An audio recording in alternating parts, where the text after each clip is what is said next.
एक बार फिर से अपनी पाठशाला में आपका स्वागत है। हम चैप्टर सीख रहे थे सूचकांक।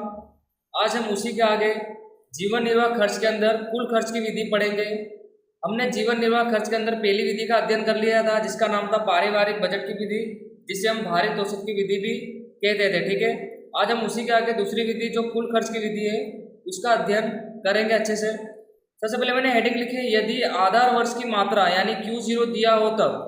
तो जब भी आप सवाल करोगे तो सवाल को सबसे पहले आपको देखना अच्छी तरह के सवाल में दिया गया है। तो सबसे पहले मैंने हेडिंग लिखी, यदि आधार वर्ष की मात्रा यानी Q0 दिया हो तब हमारा सूत्र लागू होगा। I बराबर सिग्मा P1 Q0 बटे में सिग्मा P0 Q0 गुणे 100। अगर आप ध्यान से देखो तो ये किसका सूत्र है? लास्ट पेयर का सूत्र है। ठीक है, आपको पता होगा ये सूत्र किसके अंदर लागू होता था? लास्ट पेयर में। तो आपको देखना है, यदि कुल खर्च की विधि में आधार वर्ष की मात्रा यानी Q0 दिया हो तब आपका सूत्र लागू होगा लास्ट पेयर का, सिग्मा P1 Q0 बटे में सिग्मा P0 Q0 गुणे में 100। और दूसरी हेडिंग लिखिए, यदि चालू वर्ष की मात्रा यानी Q1 दिया हो तब आपका सूत्र लगेगा I बराबर सिग्मा P1 Q1 बटे में सिग्मा P0 Q1 गुणा 100। इसका मतलब ये किसका सूत्र है? पासे का सूत्र है। ठीक है, तो आपको कुछ नया नहीं सीखना है इस सवाल में। जो आपने पहले लास्ट पेयर और पासे के सूचक में पढ़ा था वही आपको याद रखना है। सबसे पहले क्या लिखा था? यदि आधार वर्ष की मात्रा यानी Q0 दिया हो तो लास्ट पेयर का सूत्र, यदि चालू वर्ष की मात्रा यानी Q1 दिया हो तो पासे का सूत्र यहाँ पे लागू रहेगा। किसकी विधि में? कुल खर्च की विधि में। आपको किसी एक सूत्र का ही अध्ययन करना रहेगा, क्योंकि आपको सवाल में देखना है कि Q0 दिया है या Q1 दिया गया है। ठीक है, तो ये था हमारे जीवन निर्वाह खर्च के अंदर जो दूसरी विधि थी कुल खर्च की विधि, उसके हमने सूत्रों का अध्ययन करा। तो सिंपल सूत्र थे, आपको याद हो गए होंगे अच्छे से, क्योंकि आपने पहले से इसे पढ़ लिया था। ठीक है, तो चलिए अब हम स्वाध्याय में सवाल का अध्ययन करते हैं। हम स्वाध्याय 1.4 में क्वेश्चन नंबर 3 को हल करेंगे। ठीक है, तो क्वेश्चन नंबर 3 जैसा दिया है मैंने यहाँ पर वैसा का वैसा लिख लिया है। सवाल में हमें लिखा है कि कुल खर्च की विधि से 2015 के लिए जीवन निर्वाह खर्च का सूचकांक ज्ञात कीजिए। यानी जीवन निर्वाह खर्च के अंदर हमें कौन सा सूचकांक ज्ञात करना है? कुल खर्च की विधि का सूचकांक ज्ञात करना है, जिसके लिए हमें ये सब इन्फॉर्मेशन दी गई है। तो जैसा कि आपको पता है, आप देख सकते हो कि इकाई के आगे भी मूल्य दिया गया है यहाँ पर, और मात्रा के भी आगे मूल्य दिया गया है, जिससे आपको इकाई के हिसाब से मात्रा को हल करना रहेगा। जैसे कि मैंने आपको लास्ट पेयर, पासे और फिशर के सूचकांक में बताया था, वैसे यहाँ पर भी आपको इकाई के हिसाब से मात्रा को हल करना रहेगा। उसके बाद ही आप सवाल को शुरू कर सकते हो। ठीक है, चलिए सबसे पहले तो हम पहले इसको हल करते हैं, उसके बाद सवाल को शुरू करेंगे। तो जैसा कि आपको पता है, यहाँ पर वस्तु ए के लिए इकाई किसके अंदर है? क्विंटल में, जबकि मात्रा किस में दी गई है? किलोग्राम में। तो इसका मतलब आपको इस इकाई को किस में कन्वर्ट करना पड़ेगा? किलोग्राम में। तो जब आप क्विंटल को किलोग्राम में कन्वर्ट करोगे तो यहाँ पे कितना आ जाएगा? 100 किलोग्राम। ठीक है, क्योंकि हमने क्विंटल काटा है तो कितना आएगा? 100 किलोग्राम। तो अब यहाँ पर जो इकाई है वो किसके अंदर हो गई? किलोग्राम में। वो मात्रा भी किसके अंदर है? किलोग्राम में।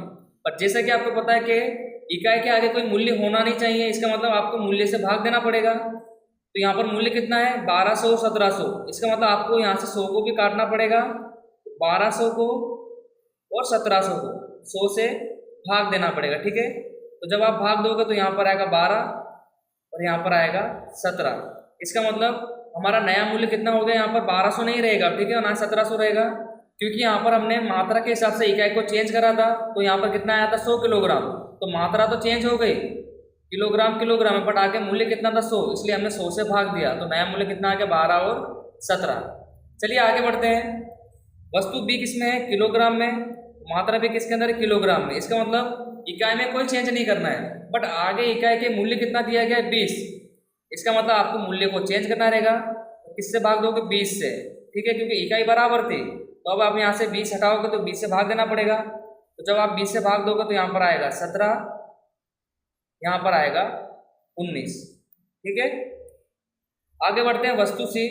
वस्तु सी की जो इकाई है वो लीटर में है, मात्रा भी किसके अंदर है? लीटर में, बट लीटर के आगे मूल्य कितना दिया गया है? 10। इसका मतलब 10 को आपको यहाँ से हटाना पड़ेगा और 10 से मूल्य को भाग देना पड़ेगा। ठीक है, तो 10 से और 10 से भाग दे देंगे तो यहाँ पर आएगा 3, यहाँ पर आएगा 4। ठीक है, चलिए वस्तु डी को समझते हैं। वस्तु डी जो दी गई वो दर्जन में दी गई है, जबकि उसकी मात्रा जो है वो नग में दी गई है। तो तो आप अपने हिसाब से इसे चेंज कर सकते हो। मान लीजिए अगर आपको इसको नग में कन्वर्ट करना तो आप इसे नग में कन्वर्ट कर सकते हो, या जो मात्रा नग में दी गई है उसे आप दर्जन में भी कन्वर्ट कर सकते हो। ठीक है, तो फिलहाल मैं इस सवाल में इसको नग में कन्वर्ट करूंगा, तो दर्जन हटाऊंगा तो कितना आ जाएगा, 12 नग आ जाएगा। ठीक है, यहाँ पर तो आप इकाई को और मात्रा को दे सकते हो, ये भी नग में हो गई और ये भी नग में हो गए बराबर। बट आगे मूल्य कितना दिया गया है, 12।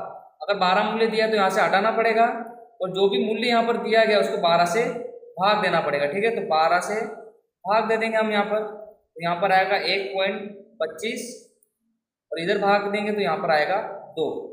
तो इस हिसाब से हमने जो वस्तु डी थी उसको नग में कन्वर्ट करा, और जो नग के आगे 12 मूल्य आया तो उसको मूल्य से भाग दे दिया हमने। ठीक है, तो कितना मूल्य आया हमारा, 1.25 और 2।